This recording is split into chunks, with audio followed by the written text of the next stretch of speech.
Hello students, let's see different shades of meaning.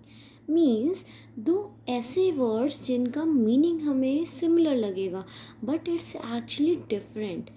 कैसे? देखिए, alone and lonely दोनों को एक तरह से अगर हम देखें तो इसका मतलब क्या होता है? अकेलापन. But it's meaning is actually different.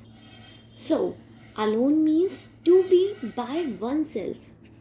To be by oneself. ठीक है, मतलब अकेला रहना चाहते हो आप. ठीक है, I want to be alone, मतलब मुझे अपनी कंपनी पसंद है, मैं अकेला रहना चाहता हूँ. बट लोनली, लोनली का मतलब होता है अनकम्फर्टेबली कॉन्शियस ऑफ बीइंग अलोन. ये अलोन मतलब अकेले रहने का एक अनकम्फर्टेबल कॉन्शियस, मतलब यहाँ पे रुको मैं बताती हूँ, एक मिनट पहले मैं लिख दूँ क्या लिख रही हूँ मैं. कम्फर्ट, स्पेलिंग गलत कर दी, कम्फर्टेबली कॉन्शियस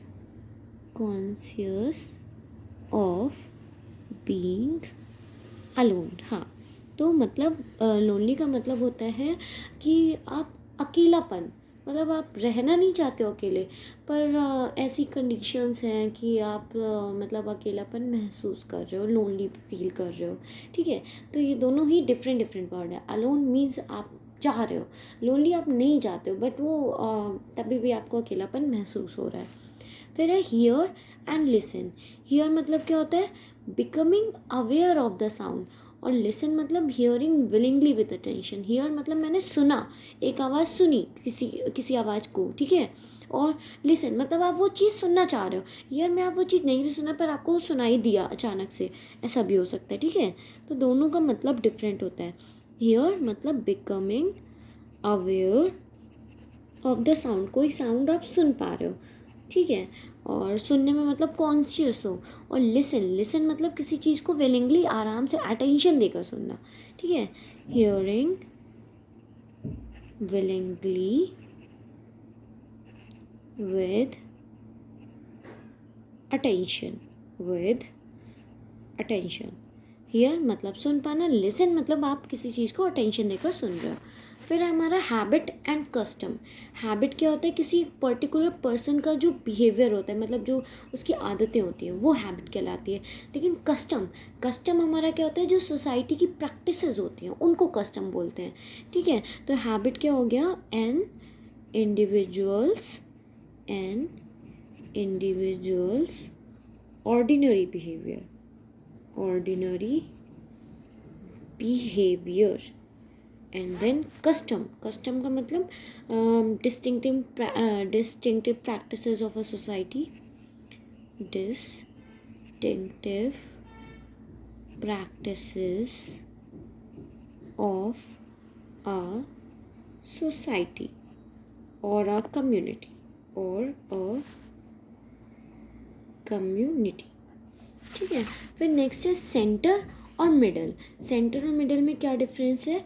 देखिए, सेंटर का मतलब होता है किसी चीज़ के बीच में, मिडल में, मतलब कोई बात है उसके मिडल में कुछ बोल दिया हमने. ठीक है, सेंटर, सॉरी उनके मिडल में मैं बोल रही हूँ, किसी बात के बीच में कुछ बोल दिया तो उसको सेंटर बोलेंगे. लेकिन अगर किसी एरिया के बीच की बात करेंगे तो वहाँ पर मिडल होता है. ये डिफरेंस होता है. इसमें क्या होता है? The middle point of something, किसी भी बातचीत का या किसी भी चीज़ का जो मिडल पॉइंट होता है उसे हम सेंटर बोल सकते हैं. The middle point of something. But जो हमारा यहाँ पे मिडिल वर्ड लिखा हुआ है वो किसी एरिया के लिए ही होगा. द एरिया, मैं क्या लिख रही हूँ? Area, the area around the centre. फिर लास्ट हमारा क्या है? Hinder and prevent. हिंडर मतलब क्या होता है? किसी के रास्ते में रुकावटें डालना. प्रिवेंट मतलब किसी को वो काम करने से मना करना, रोकना. ठीक है, ये डिफरेंस है. Hinder, put obstacles, obstacles in others path. or prevent, stop someone, stop someone, stop someone from continuing, from continuing, continuing something.